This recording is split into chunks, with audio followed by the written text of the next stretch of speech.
তোমাদের সবাইকে দাদার কাস্টমার স্বাগতম জানাই। ক্লাস 6-এর দ্বিতীয় ইউনিট টেস্ট পরীক্ষার ইতিহাসের একটি নমুনা প্রশ্নপত্র উত্তর সহ আলোচনা করব।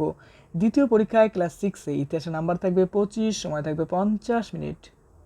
একের প্রশ্ন, সঠিক উত্তর নির্বাচন করো। 3টি প্রশ্ন, 3 নাম্বার। এখানে যেটা সঠিক সেটা আমাদের লিখতে হবে। একের 1 নাম্বার, মেগালিথ বলা হয় পাথরের গাড়ি, পাথরের সমাধি, পাথরের খেলনাকে। মেগালিথ বলা হয় পাথরের সমাধিকে, তার মানে সঠিক অপশন পাথরের সমাধি। পাথর দিয়ে সমাধি বানানো হতো। আর কয়েকটি বিখ্যাত মেগালিথ কেন্দ্রের নামও তোমার কিন্তু জানতে হবে। পরীক্ষার সময় দেয় প্রশ্ন যে কয়েকটি বিখ্যাত মেগালিথ কেন্দ্রের নাম বলো। আমরা বলবো কাশ্মীরের বুর্জুহাম, রাজস্থানের ভরতপুর এবং ইমামগাঁও। এরপরে দেখো 1-2 নম্বর, প্রথম বৌদ্ধ সংগতি হয়েছিল। অপশন আছে পাটলিপুত্র, রাজগৃহ, বৈশালীতে। প্রথম বৌদ্ধ সংগতি হয়েছিল রাজগৃহে। আরও কিছু ইনফরমেশন জেনে রাখা দরকার। এই সময় যে রাজা রাজত্ব করতেন তার নাম হচ্ছে অজাতশত্রু। সভাপতি ছিলেন কে, মানে প্রথম বৌদ্ধ সংগতির সভাপতি ছিলেন মহাকাশ্যপ। আর এখানকার গুরুত্বপূর্ণ ঘটনা কি ছিল, সূত্র ও বিনয় পিটক সংকলন করা হয়েছিল প্রথম বৌদ্ধ সংগতিতে।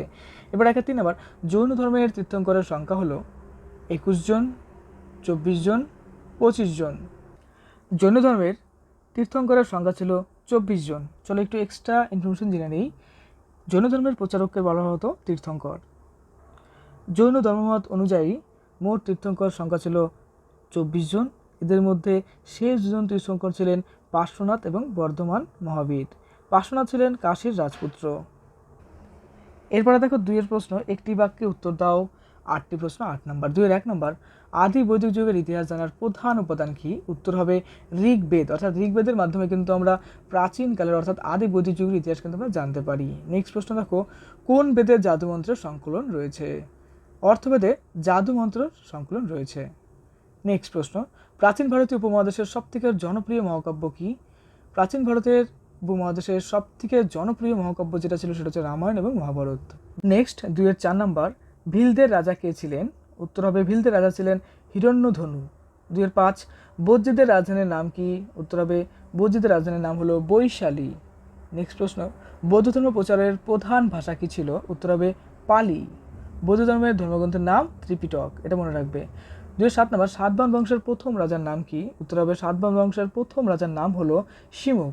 হর্ষচরিত কার লেখা? উত্তর হবে হর্ষচরিত বাণভট্টের লেখা। এই গ্রন্থটি মেইনলি হর্ষবর্ধনকে নিয়ে লেখা হয়েছিল। 3-এর প্রশ্ন, প্রত্যেকটা প্রশ্নের মান রয়েছে দেখো 3 করে।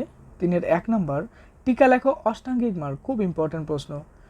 উত্তর হবে দেখো, বুদ্ধ 4টি মূল উপদেশ দেন। প্রতিটি উপদেশকে বলা হয় আর্য সত্য। ওই 4টি উপদেশকে একসঙ্গে চতুরার্য সত্য বলা হয়। দুঃখ থেকে মুক্তি পাওয়ার জন্য 8টি উপায়ের কথা গৌতম বুদ্ধ বলেছিলেন। সেই 8টি উপায়কে একসঙ্গে বলা হয় অষ্টাঙ্গিক মার্গ। মার্গ মানে হলো পথ। 8টি পথকে তাই একসঙ্গে অষ্টাঙ্গিক মার্গ বলা হয়। নেক্সট মোস্ট ইম্পর্টেন্ট দেখো 3-এর 2 নম্বর, ইন্দো আর্য ভাষার সবথেকে পুরনো সাহিত্য কি? আটবিক কি? উত্তর দেখো, ইন্দো আর্য ভাষার সবথেকে পুরনো সাহিত্য হলো ঋগ্বেদ। আটবিক মানে হলো বন।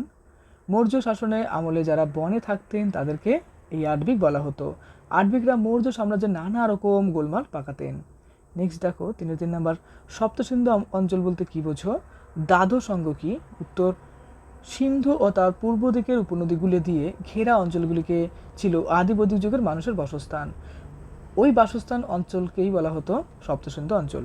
জৈন ধর্মের মূল উপদেশগুলি মোট 12টি ভাগে সাজানো হয়েছিল। এই ভাগগুলিকে অঙ্গ বলা হতো। সংখ্যায় 12টি বলে অঙ্গগুলিকে একসঙ্গে বলা হয় দ্বাদশ অঙ্গ। নিচে দেখো 4-এর যে প্রশ্ন, যেগুলো একটি প্রশ্নের উত্তর দেওয়ার নাম্বার রয়েছে 5। ক নাম্বার, চতুর্জাম এবং পঞ্চম মহাভারত সম্পর্কে যা জানো লেখো। খুব ইম্পর্ট্যান্ট একটা প্রশ্ন। দেখো উত্তর, জৈন ধর্মের 4টি মূলনীতি অবশ্যই মেনে চলতে হতো। সেগুলি হলো কোনো প্রাণী হত্যা না করা, মিথ্যা কথা না বলা, অন্যের জিনিসগুলি ছিনিয়ে না নেওয়া, নিজের জন্য কোনো সম্পত্তি না করা। পার্শ্বনাথ এই 4টি মূলনীতি মেনে চলার নির্দেশ দিয়েছিলেন। এই নীতি 4টিকেই একসঙ্গে চতুর্জাম ব্রত বলা হয়। মহাবীর এই 4টি নীতির সঙ্গে আরও একটি নীতি যোগ করেন। তার মতে ব্রহ্মচর্য নীতিও জৈনদের মেনে চলা উচিত। এই 5টি নীতিকে একসঙ্গে পঞ্চ মহাব্রত বলা হয়। নেক্সট ইম্পর্টেন্ট প্রশ্ন দেখো, টিকা লেখো দিগম্বর এবং শ্বেতাম্বর। উত্তর, দিগম্বর লিখবো। দেখো, দক্ষিণাতে চলে যাওয়া জৈন সন্ন্যাসীদের নেতা ছিলেন ভদ্রবাহু। তিনি বর্ধমান মহাবীরের পথকে কঠোরভাবে মেনে চলতেন। মহাবীরের মতোই ভদ্রবাহু ও তার অনুগামীরা কোনো পোশাক পরতেন না। এর জন্য তাদেরকে দিগম্বর বলা হতো। এরপর শ্বেতাম্বর, উত্তর ভারত থেকে যাওয়া জৈনদের নেতা ছিলেন স্থূলভদ্র। তিনি পার্শ্বনাথের মতো জৈনদের একটা সাদা কাপড়ের ব্যবহারের পক্ষপাতী ছিলেন। এই জৈন সন্ন্যাসীদের গোষ্ঠী শ্বেতাম্বর বলে পরিচিত হয়। খ্রিস্টীয় প্রথম শতক নাগাদ দিগম্বর ও শ্বেতাম্বরের বিভেদ পরিষ্কার হয়ে যায়, তবে জৈন ধর্মের মূলনীতিগুলির ক্ষেত্রে তাদের মধ্যে বিশেষ তফাৎ ছিল। তোমাদের ক্লাসের অনেক মডেল কোশ্চেন সেট আমি দিয়ে ফেলেছি, অবশ্যই দেখো আর অবশ্যই বইভিত্তিক সাজেশন ভিডিওগুলো ফলো করো।